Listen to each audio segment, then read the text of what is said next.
Hi, I'm Alex Van Ham with Freebird Media, and I'm here today with Bob Yaciuk, the leader of the Ontario Trillium Party. And I want my viewers to understand a little bit more about the Trillium Party and who they are and what they're all about. So I'm going to ask a couple of their members some questions today. I'm going to start with Bob, and I'm going to ask him about the Ontario small business community and how the Trillium Party feels about the small business community and what they would do to help them. So Bob, maybe you can say a few words on that subject. Well, first of all, before we start that, I want to say thank you, Alex, and Freebird Media. It takes, we're in a new paradigm out there now where the independent news guys are getting the message out there, so I want to thank you again for having me on. Thank you very much, my pleasure. Regarding small business, I think a good place to start is to say that I am in small business. I've been doing it for 38 years. I've met payroll every week for 38 years, and I can tell you this, some weeks it was a little bit tougher than other weeks, but that's the joys and challenges of being in small business.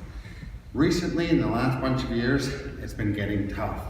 And it's getting tough not because of the business aspect. The business aspect is consistent, but because it seems like the government and the bureaucracy is attacking small business at every level. As soon as they see that you're doing well, it seems like there's some new regulation that's coming in to try and punish you for your success. Alex, did you know that there's 360,000 regulations? I did not realize it was that high at all. No. That deserves a pause.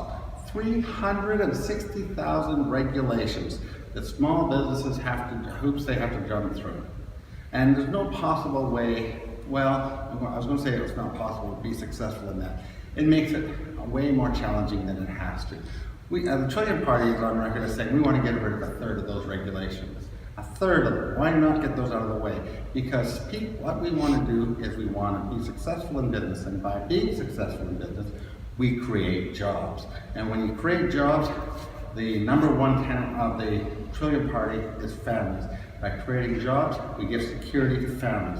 And when you have families that are comfortable and successful, then you have an amazingly successful community and profits. Speaking of creating jobs, how do you feel about the minimum wage increase, which is going to take place in Ontario? Well, Jack MacLaren, our member of provincial parliament, did quite a speech in Parliament not long ago condemning the new minimum wage.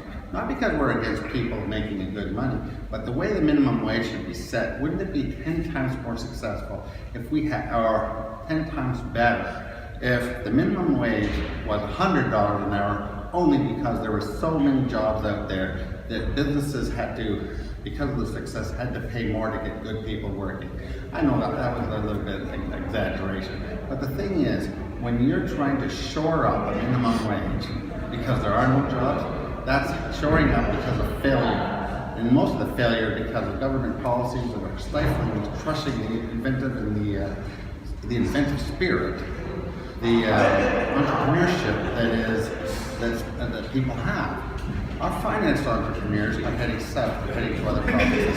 We have to stop that. Another serious concern is the energy costs. Hydro rates. Did you know that we're shipping hydro to Michigan, Quebec for 2 cents, and in some cases paying them to take our excess hydro?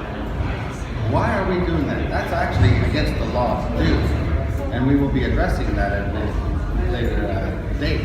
But why not give that 2% cost to the businesses in Ontario? Why not pass that? Does the Trillium Party feel that renewable energy or sustainable energy is something that the province should be investing more in, or cutting back? Sustainable?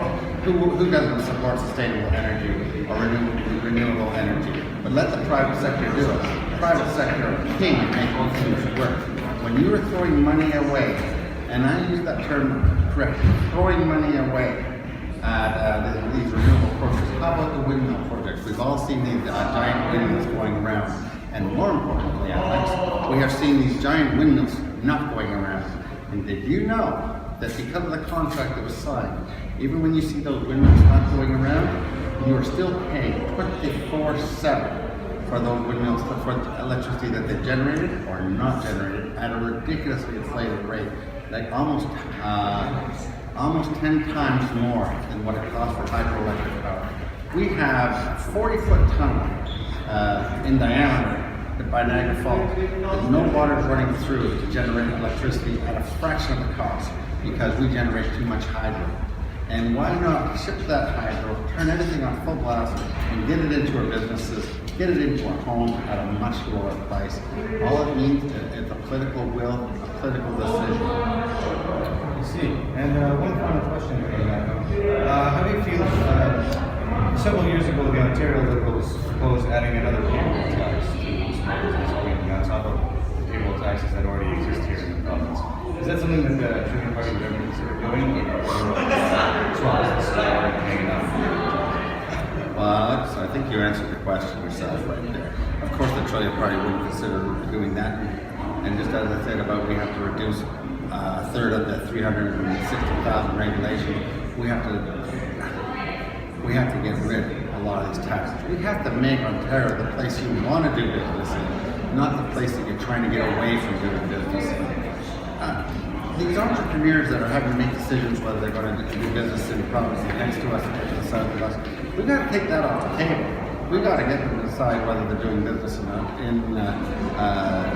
what part of Ontario they're going to do business in. That's the way it should be thought. We need jobs, we need security. If a family has security, they know they have a job that they want to go to, that they're going to make really good money in, then that family will be secure and it'll allow this province to be a lot greater. A lot greater, because this province can only grow by strength of families and individuals. Excellent. Well, I appreciate those answers, and I appreciate you taking the time to talk to me. Thank you, Alex. Once again, this is Bob Yaciuk, leader of the Ontario Trillium Party. So go ahead and check out their website and pay attention to what they're doing. If I can tell you what the website is, it's www.trilliumontario.ca. Thank you. Great, thank you. Welcome back. I'm Alex Van Ham with Freebird Media, and I'm here with Jack MacLaren, MPP for the Ontario Trillium Party. And I'd like to talk to Jack today about free speech and the issue of free speech in Ontario, and how the Trillium Party feels about the free speech. So, Jack, maybe you could say a few words on what the Trillium Party, how they feel about free speech and what they're doing to protect it. Of course, Alex. I would start off by saying in the Trillium Party, when somebody says, what are we about? I always start off with two words, democracy and freedom. Freedom means freedom of speech, freedom of public assembly, all the freedoms that we have defined for us in our Constitution and in our Charter of Rights. So in the Trillium Party, we feel that democracy, which means elected people like myself, are chosen by members of the community, the common man, to be their voice in Parliament, and that we would have the freedom to speak and vote on behalf of our constituents.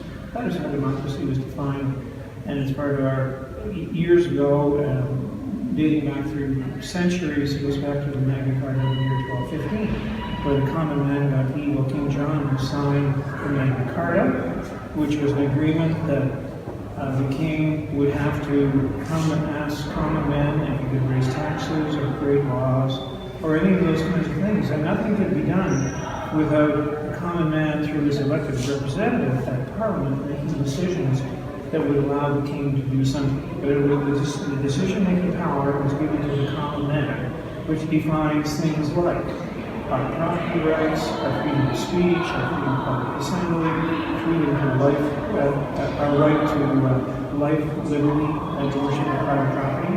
All of those things have been dating back to Magna Carta, are rights that we currently have today enshrined in the Canadian Constitution, including freedom of speech. So now, if we come forward to now, I'm an MPP here at Queen's Park, elected in a democratic process to be the voice of my constituents and to be the vote of my constituents here at the seat of government in Ontario at Queen's Park to make laws to govern the people on behalf of the people. So the theory is it should be government of the people by the people. What we find, the fly in that ointment, or where things have gotten a little off track, is that we have a party system here. There are three main parties in Ontario: the Liberals, who are currently government, Conservatives, and the NDP. And now we have a fourth party called the Trillium Party, which I'm a member of. The three main parties, and I was a member of the Conservative Party for 6 years. So within the caucus of that party, we were told what to say, we were told how to vote, we were told to be absolutely loyal to the party. and the constituent was always thought of second or third or way down the totem pole. So that concept of remembering and understanding what democracy is based on, that we are here as the voice and vote for the common man, and that really that is what our loyalty should be absolutely to the common man. Our voice should be what the common man would want us to say here at Queen's Park. Our vote should be what the common man would want us to vote on at Queen's Park on his behalf. And our loyalty should always be first primarily to the people of Ontario, the constituents, the common man that put us here. That is the whole point of democracy and how it's supposed to work. Within the party system, that has become turned into something that is not democratic, it's very undemocratic. I had great difficulty being part of the PC caucus because my freedom to speak was discouraged, frowned upon, even penalized, and suffered some difficult times within the party for wanting to speak out. And heaven forbid if I would vote against the party, which I did a couple of times. So life for me in the party became difficult. It was a bumpy road, and eventually last night I left the party, the PC party, and joined the Trillium Party, where I do have the freedom to speak on behalf of my constituents and vote on behalf of my constituents. And since I joined the Trillium Party last night, I have voted 5 times against bills that I found right and nominated from my constituents, where I was the only man in the House standing and vote. So I stood alone, and it felt pretty good, and that felt like freedom. Wow, can you elaborate on one of those examples? Well, there was a number of bills. More recently, there was one that had to do with freedom of speech called Bill 163, called the Bubble Bill. It was to do with abortion clinics and created a zone 50 meters wide around the building of the abortion clinic. And it would not permit people standing outside the building on the street or on the sidewalks to come within 50 meters of the building that was the abortion clinic. I spoke out against that bill because of freedom of speech. We have enshrined in the Charter of Rights and Freedoms, Charter of Rights and Freedoms, the right that all Canadians have the right to freedom of speech anywhere in Canada. We don't have, that doesn't mean we can harass people or hurt people, but we can say whatever we want, as long as we're not hurting any of our neighbors or any other Canadians.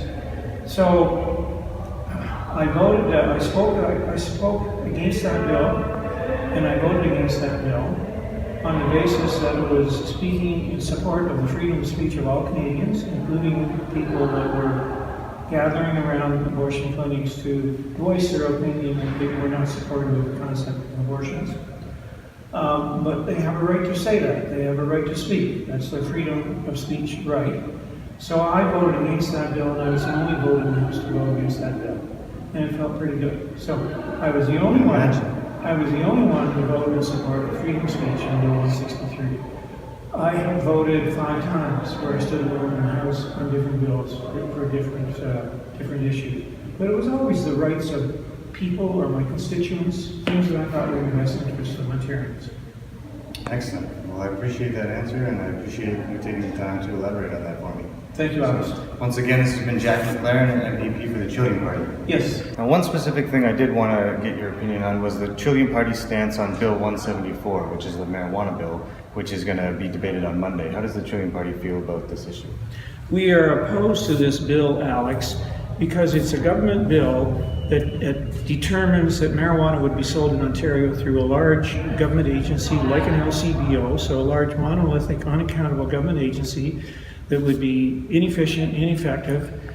And so what we do support is the sale of marijuana by small business people. There currently are already small retail marijuana shops on the streets around Toronto and every other city in Canada who have been there for years. These fellows are good at what they do. They know the business of marijuana. They're very efficient, cost effective, mostly because they're small businessmen.